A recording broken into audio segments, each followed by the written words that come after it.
నేటి వైశిష్యంలో భాగంగా ఈ రోజున మనం ఒక వ్యక్తి ఎదగడానికి క్రమశిక్షణ అనేది ఎంతో ఉపయోగపడుతుంది. అంటే అన్ని విధాల అన్ని రంగాల్లో ఎక్కడ మనం రాణించాలన్నా డిసిప్లిన్ అనేది మోర్ ఇంపార్టెంట్. ఎక్కడైనా అది చదువుకునే స్టూడెంట్కి కావచ్చు, వృత్తిపరంగా ఎదిగే వాళ్ళకి కావచ్చు, అసలు ఒక ఎనీ పర్సన్ ఒక వ్యక్తి జీవితంలో క్రమశిక్షణ దాని ఇంపార్టెన్స్తో పాటు ఏ రకాలైన టిప్స్ కనుక మనం పాటించినట్లయితే మన యొక్క జీవితంలో ఎదుగుదలతో కూడిన అవకాశాలు లాంటి వాటికి క్రమశిక్షణ ఎలా తోడ్పడుతుందన్న విషయం మీద కొన్ని టిప్స్ తెలుసుకుందాం. అంటే ఒక వ్యక్తి జీవితంలో క్రమశిక్షణకి సంబంధించిన ఏ టిప్స్ పాటిస్తే వృత్తిపరమైన విషయంలో కానీ వ్యక్తిగత అభివృద్ధికి కానీ ఉపయోగపడుతుందన్న విషయంలో కొన్ని టిప్స్ని ఇప్పుడు మనం తెలుసుకుందాం.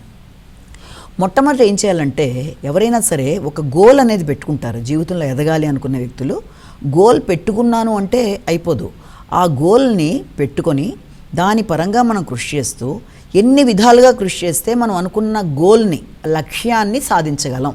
అచీవింగ్ గోల్ అంటే తప్పనిసరిగా దానికి ఎన్ని విధానాల్లో మనం చూస్తూ ఉన్న విధానాన్ని మనం డివైడ్ చేసుకుంటూ వెళ్ళాలి. ఏ రోజైనా సరే మొట్టమొదట ఒక గోల్, ఆ గోల్కి సంబంధించిన విధానాలు, దాన్ని ఎన్ని విధాలుగా పెడితే మనం తొందరగా అచీవ్ చేయగలుగుతాం, దానికి మనం ఎన్ని రకాలుగా కష్టపడాలి, దానికి ఉండే విధానాలు ఏమున్నాయి అన్న విధానాల గురించి ఆలోచించడం ఇది మొట్టమొదట టిప్గా మనం ఆలోచించాలి.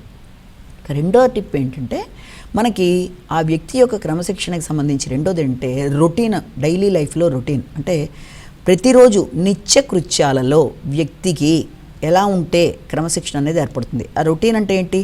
నేను లేచాను, సాయంత్రం ఎప్పుడు మధ్యాహ్నం లేచాను, లేకపోతే ఇలాగాని కాకుండా సిస్టమేటిక్గా కన్సిస్టెన్సీ ఉండాలి ఆ రొటీన్ అనే దాంట్లో. ఈ టైంకి లేవడం, అన్నీ సిస్టమేటిక్గా ఆ టైంలో అన్నీ కంప్లీట్ చేసుకోగలుగుతున్నాను లేదా, బ్రేక్ఫాస్ట్, లేకపోతే నేను ఇలా ఎక్సర్సైజ్ చేసుకోవడం, ఇలా ప్రతి వ్యక్తికి వ్యక్తిగతంగా కొన్ని లక్షణాలు ఉంటాయి. కాబట్టి మొదట గోల్, సెకండ్ రొటీన్. నీ రొటీన్ అనే దాంట్లో కన్సిస్టెన్సీ అనేది సిస్టమేటిక్గా ఉండాలి అనుకుంటున్నప్పుడు డిసిప్లిన్లో ఇది మరొక ప్రిన్సిపల్లా మనం భావించాలి.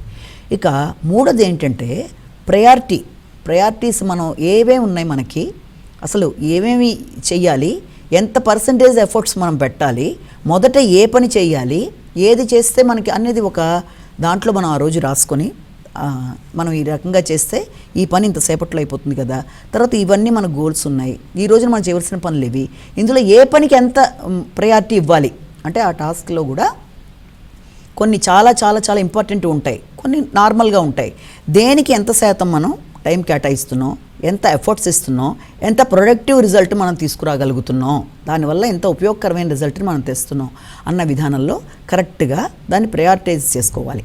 ఈ యొక్క రొటీన్ అయిన తర్వాత ప్రయారిటైజ్ అయిపోయిన తర్వాత మళ్ళీ ఏంటి, మనని ఏ విషయాలు డిస్ట్రాక్ట్ చేస్తున్నాయి అన్న విషయాన్ని కూడా చూసుకోవాలి. ఎందుకంటే పొద్దున్న లేవగానే ఫస్ట్ అవర్లో ఎవరైనా సరే ఇమ్మీడియట్గా ఆ రోజు వచ్చిన ఎస్ఎంఎస్లను లేకపోతే ఏమున్నా ఇప్పటిదాకా ఆఫ్ చేసి ఉన్న ఫోన్లో ఏముందని ఫస్ట్ దానికి టైం ఇవ్వడం వల్ల ఏం జరుగుతుందంటే ఎక్కువ శాతం దాంట్లో అలా తెలియకుండానే ఉండిపోవడం జరుగుతుంది. అంటే దానివల్ల పనులన్నీ పోస్ట్పోన్ అయిపోవడం లాంటివంటికి కూడా అవకాశం ఉంటుంది.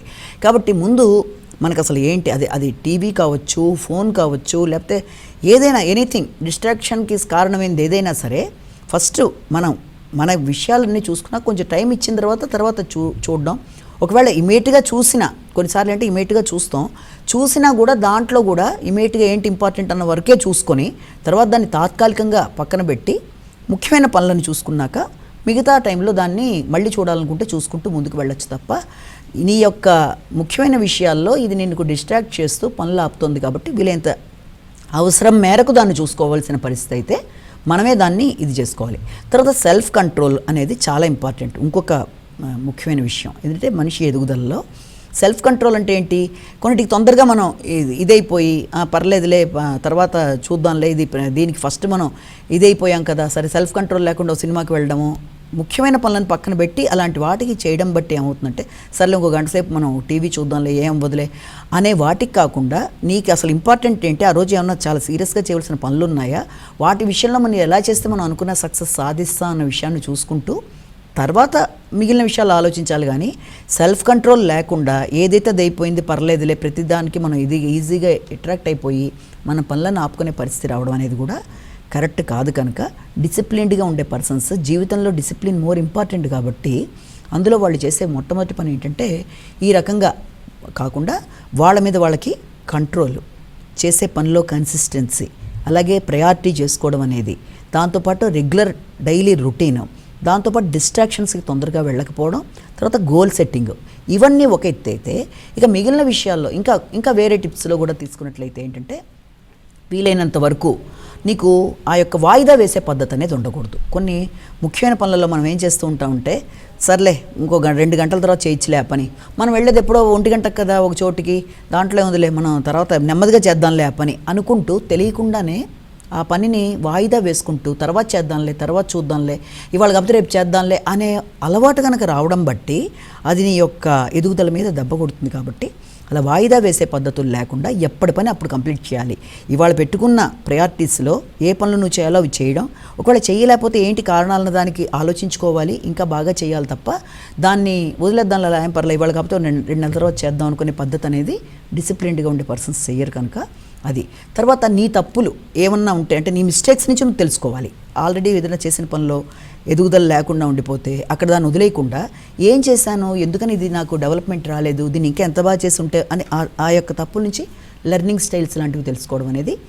అలాగే నీకు నువ్వు అకౌంటబుల్ అవ్వాలి. మరొక ప్రిన్సిపల్ అంటే నువ్వు ఏదన్నా ఒక గోల్ పెట్టుకున్నాను, గోల్ని ఎంతవరకు సాధించాలని నీలో నువ్వు అనుకోకుండా నీ మెంటరో, నీ ఫ్రెండో, నీ టీచరో, నీకు బాగా క్లోజ్ పర్సన్ దగ్గర నేను ఇలా చేశాను, ఇది ఇంతవరకు చేశాను, ఇలా సాధిద్దాం అనుకున్నాను, చాలా ముఖ్యులు అతి క్లోజ్ వాళ్ళతో దాని గురించిన విషయంలో నువ్వు ఇదిగా చూసుకోవాలి. అలాగే జరిగిన ప్రతి విషయం నుంచి కొత్త విషయాలు నేర్చుకుంటూ అంటే స్టడీ చేయాలి. మైండ్ సెట్ అనేది గ్రోత్ ఉండాలి దాంట్లో, అంటే అభివృద్ధికరమైన మానసిక పరిస్థితి వ్యక్తికి ఉండాలి.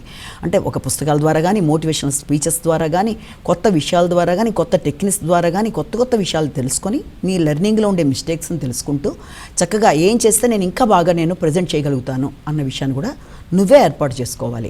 అన్నిటికంటే లాస్ట్ బట్ నాట్ లీస్ట్ ఏంటంటే నీ ప్రతి అచీవ్మెంట్ని నువ్వే ఎంకరేజ్ చేసుకుంటూ దాన్ని అప్రిషియేట్ చేసుకోవాలి. అంటే సెల్ఫ్గా ఒక పని చేసావు, అది చిన్నది కావచ్చు పెద్దది కావచ్చు, సక్సెస్ అనేది ఏర్పడింది, ఆ చిన్న సక్సెస్కి కూడా నిన్ను నువ్వు అభినందించుకోవాలి. అంటే అవును బాగా చేశాను కదా, దీనికి ఇలా వచ్చింది, ఈసారి నేను ఇంకా బాగా చేస్తానని నీకు నువ్వే ఫస్ట్. ఎందుకంటే ఏ వ్యక్తికైనా ఫస్ట్ తాను మిర్రర్లో కనబడేది తనే కదా, అలాగే తన గురించి తను వచ్చిన దాన్ని కూడా అప్రిషియేట్ చేయడంలో తప్పులేదు. కనుక ఆ అప్రిషియేషన్ వల్ల నీకు ఎంకరేజ్మెంట్ అనేది నీ నుంచే స్టార్ట్ అవుతుంది. కాబట్టి మొత్తం ఈ 10 ప్రిన్సిపల్స్ ప్రతి వ్యక్తి జీవితంలో సక్సెస్ కావాలి అనుకున్న వ్యక్తి, డిసిప్లిన్ ఓరియంటెడ్గా పెడదాం అనుకున్న వ్యక్తి, అది ఏ రంగమైనా కావచ్చు, ఎంచుకున్న రంగాలు కావచ్చు, ఒక విద్యార్థి దశ నుంచి పై స్థాయి దాకా ఎవరైనా సరే ఇలాంటివి కనుక డెవలప్ చేసుకుంటూ తనలో తప్పులు కరెక్ట్ చేసుకుంటూ ఆ గోల్ ప్రకారం తను ముందుకెడుతూ అనుకున్న విషయాలు సాధించినట్లయితే జీవితం అంతా కూడా చాలా చాలా చాలా అనుకూలంగా ఉంటుంది. సక్సెస్ అనేది ఏర్పడుతుంది. నమస్కారం. ఇది